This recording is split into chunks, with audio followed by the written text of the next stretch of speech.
Hello artists, welcome back to Art at Home with Mrs. Kellogg.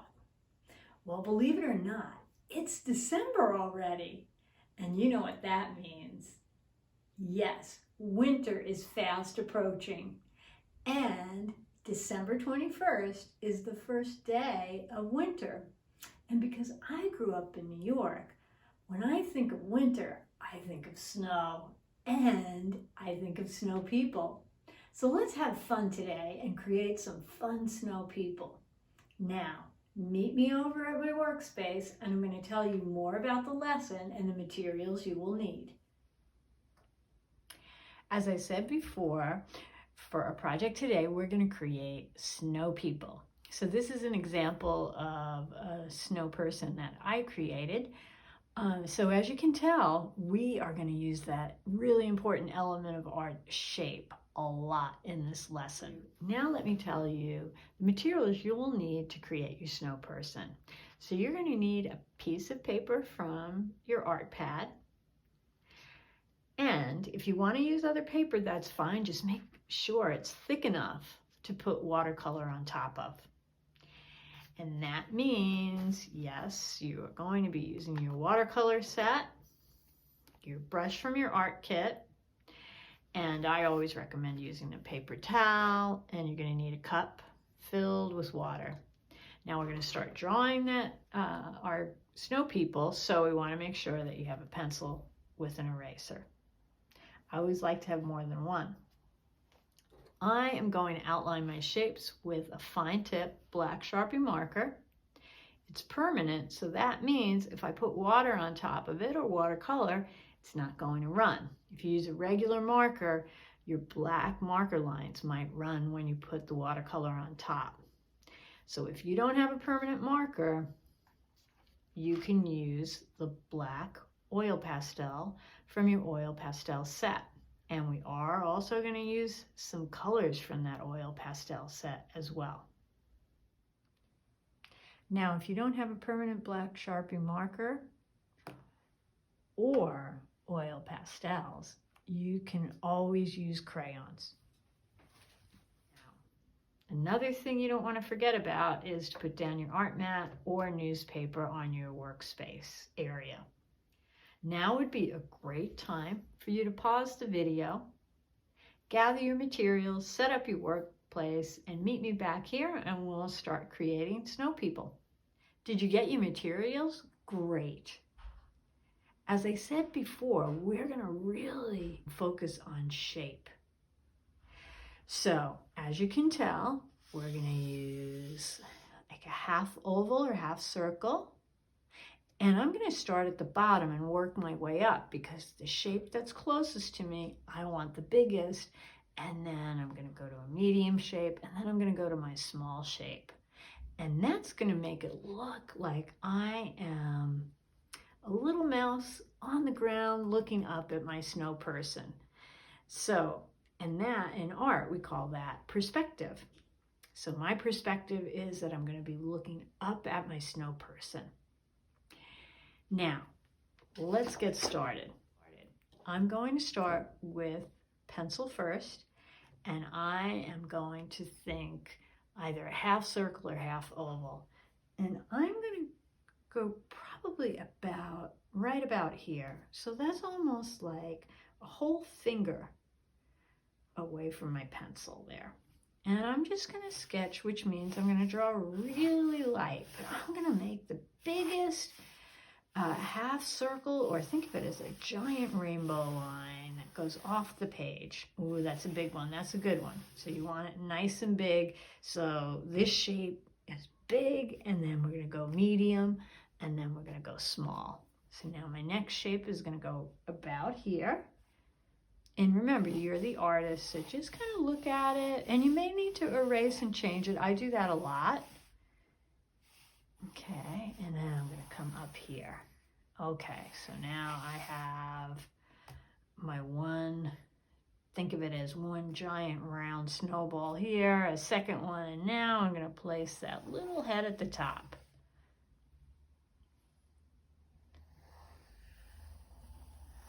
Now I want to fit a hat on that, So I might have gone a little too big. So I can always erase that line and bring it down.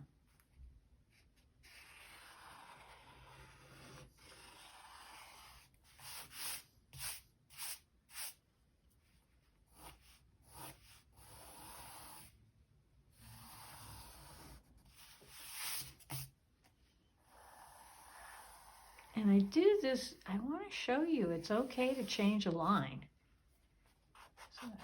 So if that happens to you, don't worry about it.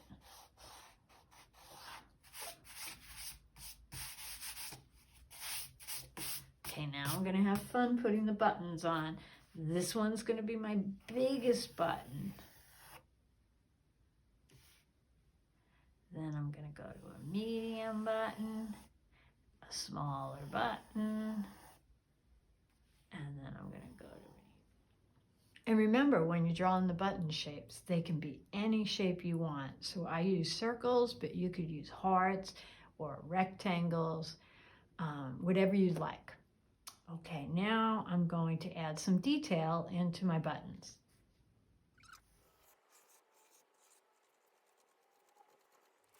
And if you notice, I didn't put a button here. That's because I want to draw in the scarf. And if you notice, it's almost like a curved rectangle. And I curve my lines going out like so. So it looks like it's a windy day and the scarf's blowing in the wind. So I'm going to show you how to do that next. So see how I draw through the lines. But one thing I'm going to remember is to erase those lines.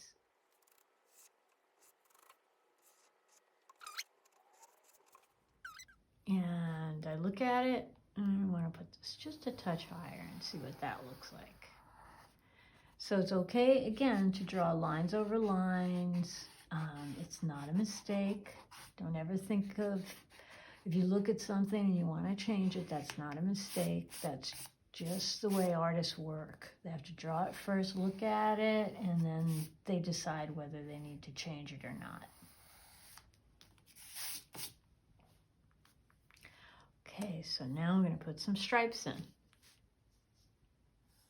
But you could put whatever you like on the scarf of your snow person.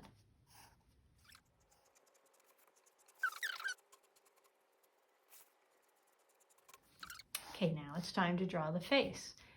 I want to place the nose first, and it's a triangle, it's the shape of a carrot, and I'm going to put it up pretty high. So I'm going to come here. I might even go past that line. I can always change it, remember. But if I drew through a line, I got to erase out. Okay, so I drew my triangle, and then I put a little smile line there, and then I'm going to place the eyes.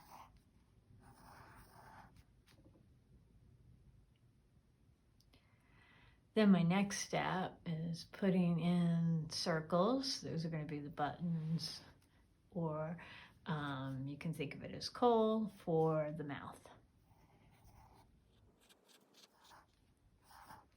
I'm going to make mine smiling a lot. See what that looks like.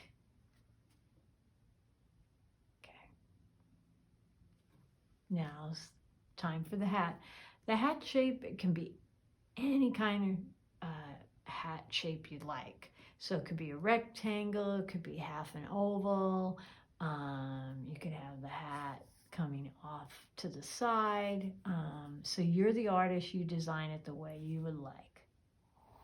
Mine's going off the page.